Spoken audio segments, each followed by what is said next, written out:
اب چونکہ مجھ سے سوال کر لیا بہت لوگوں نے، علماء نے، تو میں تو اپنا فرض منصبی سمجھ کے ایک نوکری کر رہا ہوں سیدہ کائنات کی اور اہل بیت اطہار کی اور علم دین کی، صرف اپنے اس فریضے کی ادائیگی کے لیے، تاکہ یہ مسئلہ کلیئر ہو جائے اور اس کے اندر شبہات کا راستہ بند ہو جائے، اور جو اشکال وارد ہوئے ہیں، یعنی سمجھنے میں جو مشکلات پیش آ رہی ہیں کسی کو یا آ سکتی ہیں، ان کا ازالہ ہو جائے۔ اب آ گیا سوال، پہلے تو جواب سن لیجئے کہ کیا مسئلہ فدق پر آپ نے جو سوال کیا تھا، سیدہ کائنات سلام اللہ علیہا نے خلیفۃ الرسول سیدنا صدیق اکبر رضی اللہ تعالیٰ عنہ سے، اور لوگ یہ سمجھتے ہیں کہ آپ کا سوال اور تھا اور جواب مختلف آیا، لہٰذا ان کا جواب حق تھا اور شاید آپ کی خطا تھی۔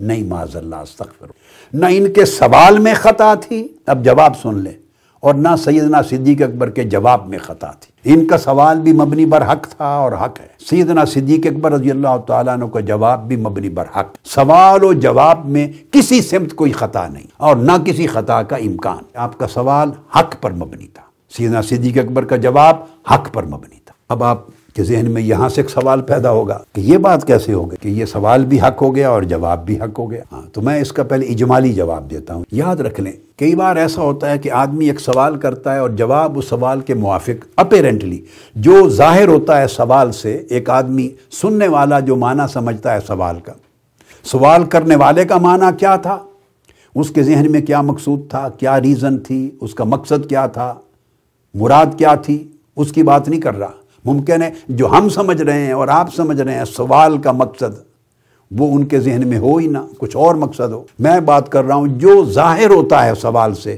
ایک سننے والا جو سمجھتا ہے، تو اگر جواب اس مقصد کے مطابق نہ ہو تب بھی خطا نہیں ہوتی۔ کئی بار سوال کیا جاتا ہے، جواب اپیرنٹلی مختلف نظر آتا ہے، مگر دونوں طرف خطا نہیں ہوتی۔ چند مثالیں دے دیتا ہوں قرآن مجید سے، اور کثیر ہیں امثلہ، اس کی مثالیں کثیر ہیں، سمجھانے کے لیے اتنا کچھ کافی ہے۔ موسیٰ علیہ السلام نے سوال کیا اللہ رب العزت سے، اب سورہ اعراف پڑھ لیجئے، باری تعالیٰ مجھے اپنا آپ دکھا، میں تیرا جلوہ کر لوں، تیرا دیدار کر لوں۔ قال لن ترانی، تو مجھے نہیں دیکھ سکتا۔ سوال کیا دیدار کا، جواب مختلف آیا، مگر موسیٰ علیہ السلام کے سوال کو کوئی شخص خطا نہیں کہہ سکتا، اور نہ صرف یہ کہ خطا نہیں ہے کوئی قطعاً سوال میں، حالانکہ موسیٰ علیہ السلام خود فرما رہے ہیں فلما افاق قال سبحانک تبت الیک، جب افاقہ ہوا، اٹھے تو عرض کیا باری تعالیٰ میں تیری طرف تائب ہوتا ہوں۔ باوجود اس کے آپ کا سوال کرنا اللہ کے دیدار کا، اس میں کوئی خطا نہیں تھی۔ اسی طرح نوح علیہ السلام کا واقعہ ہے سورہ ہود میں، وہ جو بیٹا ڈوب گیا تو اس کے بارے میں پوچھنا، وہ جو بیٹا ڈوب گیا وہ میری اہل میں سے تھا، میرا بیٹا تھا، اور تیرا وعدہ بھی حق تھا کہ تیرے گھر والوں کو بچا لوں گا، یہ سوال تھا۔ جواب مختلف آیا، قال یا نوح انہ لیس من اہلک، وہ تمہاری اہل سے نہیں ہے، انہ عمل غیر صالح، اس کا عمل اچھا نہیں تھا۔ تو دیکھا، سوال کیا، جواب مختلف آیا، مگر نوح علیہ السلام کا سوال خطا نہیں۔ سورہ بقرہ کی آیت نمبر 30 معروف واقعہ ہے، سیدنا آدم علیہ السلام کی تخلیق کا جب ارادہ اللہ رب العزت نے ظاہر فرمایا، ملائکہ نے ایک سوال کیا، کیا تو ایسے کو خلیفہ بنا رہا ہے زمین میں باری تعالیٰ جو اس میں فساد کرے گا، خون بہائے گا؟ پھر انہوں نے اپنے سوال کے ساتھ ایک دلیل بھی دی تھی، اور ہم تو ہر وقت تیری تسبیح کرتے ہیں، تیری تقدیس کرتے ہیں۔ تو اس سوال کا جو ظاہری مقصد سننے والے کو سمجھ میں آتا ہے، مقصود ان کا استعلام اور استفہام ہے، یعنی حکمت جاننے کے لیے، حکمت معلوم کرنے کے لیے سوال کیا۔ مگر جب آدمی سوال دوسرا سنتا ہے، اس کے ذہن میں یہ بات اکثر و بیشتر نہیں جاتی کہ حکمت جاننے کے لیے سوال کیا جا رہا ہے۔ ممکن ہے وہ سمجھ لیں کہ انہوں نے یہ سوال کیا ہے، یہ ان کا عقیدہ ہے، یہ نقطہ نظر ہے، یا یہ اعتراض ہے، معاذ اللہ، ایسا نہیں ہوتا۔ تاہم سوال کیا، جواب آیا، قال انی اعلم ما لا تعلم، جو میں جانتا ہوں تم نہیں جانتے۔